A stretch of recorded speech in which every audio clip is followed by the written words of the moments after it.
Greetings from Yerevan, Armenia. It's October 12th.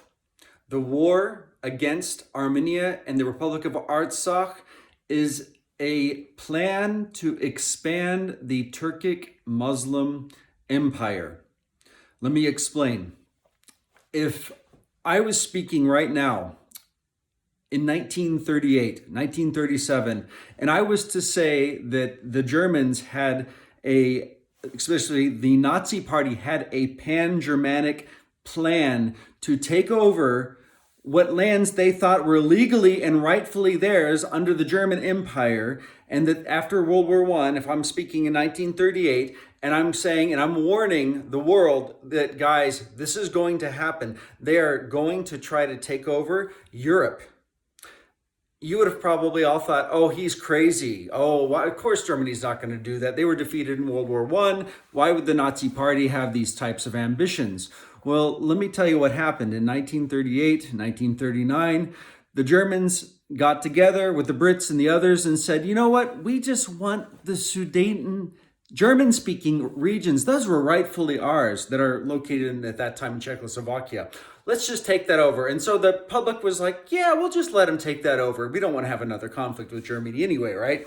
And then they said, well, we want some other areas of Poland, and we want this, and we want that. That's all we want. Well, we know what happened in World War II. We see the Nazi Party lied through their teeth about every single thing that they did. And they not only took over the Sudeten German-speaking lands, they took over Czechoslovakia, they took over Poland, they took over lots of regions.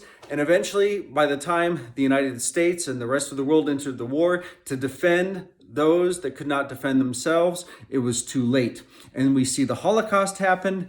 And all of those out there that are woke, that are social justice warriors, you need to know now is your time to stand.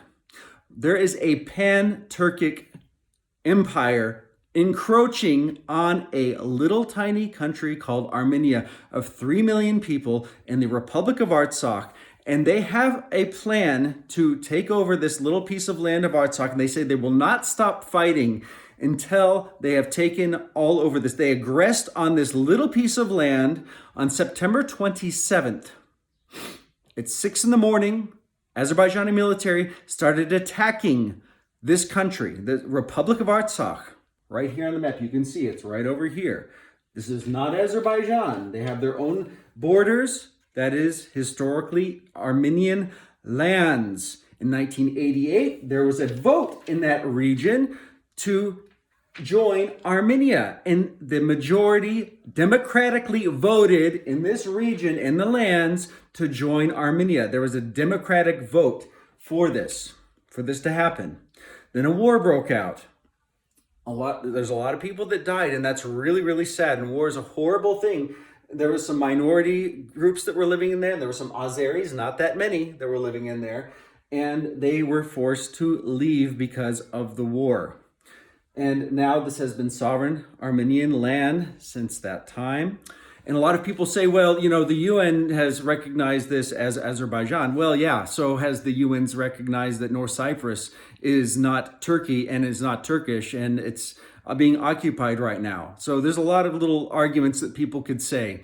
And this is what the Nazis did. They had all these little things. Well, the land was originally ours, the Germanic-speaking people and this and that. And they slowly took over. Guys, I'm watching the Turkish news and the Azeri news. I'm watching Twitter. I'm watching influential people in these Turkic countries saying this: we are no longer satisfied with Karabakh. We are going to plant the Şanlı Azerbaijan bayrağı in Yerevan. We're going to plant the glorious Azerbaijani flag in Yerevan now. We are done with the idea of taking over Karabakh now. We're going to Yerevan. Now, the government hasn't officially said that, no. But what I'm saying is there is a growing public sentiment in Turkey and in Azerbaijan for these things. And they are lying to their people about the nature of the war, who's attacked whom, when it was attacked, how is it happening, who's being killed, all of these things. Yes, I'm sure that some civilians are dying on both sides. That does happen in war. It's tragic. It's horrible. But this thing was started not by the little tiny country over here, the Republic of Artsakh, that has 170,000 people in it. And they're all of a sudden, with 3 million people over here in Armenia. And all of these people are going to say, yeah, let's just go ahead and attack Azerbaijan, a country of 10 million people that has a lot more wealth. They have oil, they have Israeli weapons, they have all this technology.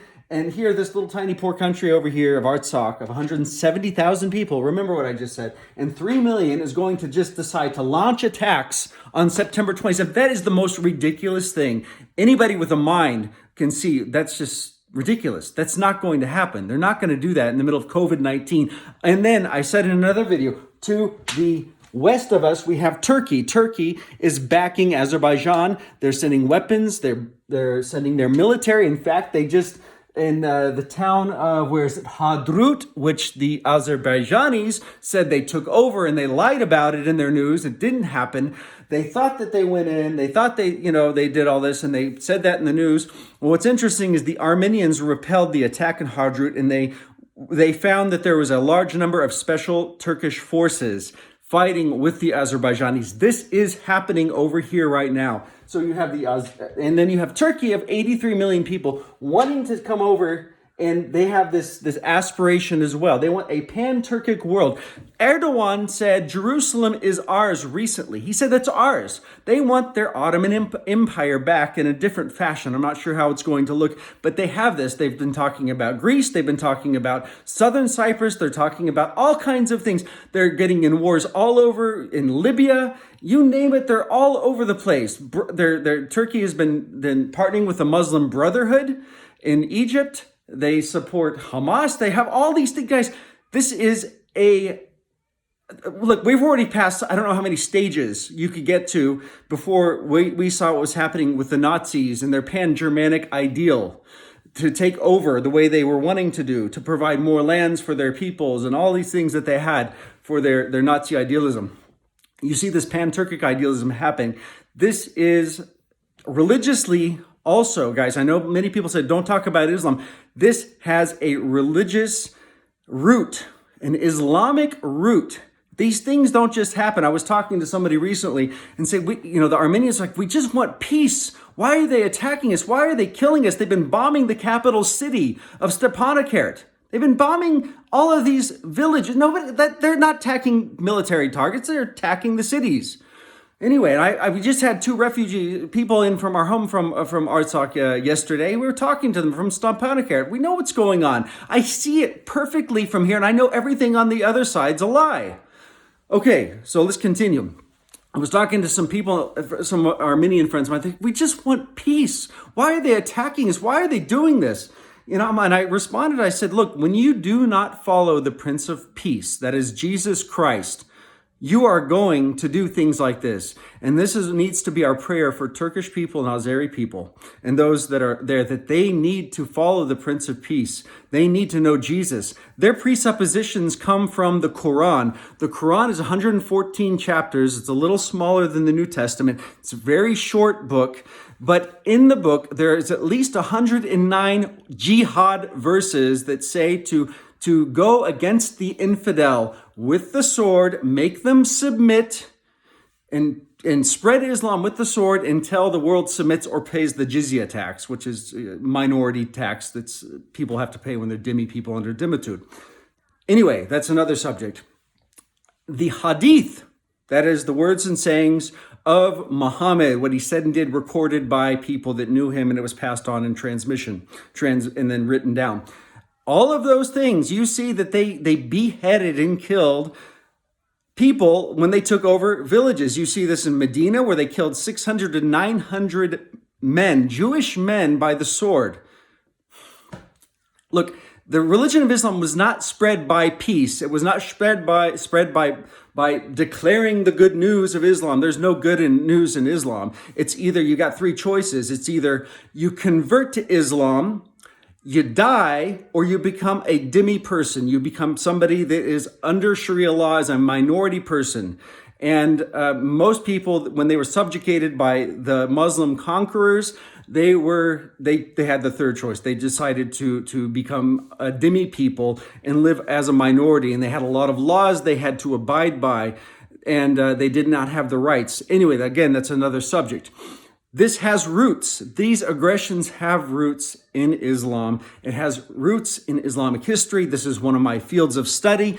My Muslim friends that are listening say Muslim's peaceful. It's not really like that. You have never read the Quran, right? No, I've read the Quran several times. I've studied it verse by verse in context. I've looked at the hadith surrounding it and what happened. Then I looked at the surat, the early biographies of Muhammad, and I looked at how those were done by Ibn Ishaq. I've looked at Ibn Kathir. I've looked at all of these things, and I've watched how this Islam, this root of Islam, is a jihadic, has an aggressive thing. Now, those Muslims that are listening say, well, I'm not like that. I don't believe that. We can interpret the Quran differently today. Well, that's fine. I'm glad that you do that. But it's kind of like, say, you'd be like a liberal Muslim, one that is not historically, contextually, and linguistically applying the Quran to today. You're not doing that. What you're doing is you're having a reader response to your Quran and saying, this is what I feel it should say. And it doesn't really mean jihad. But jihad doesn't really mean war.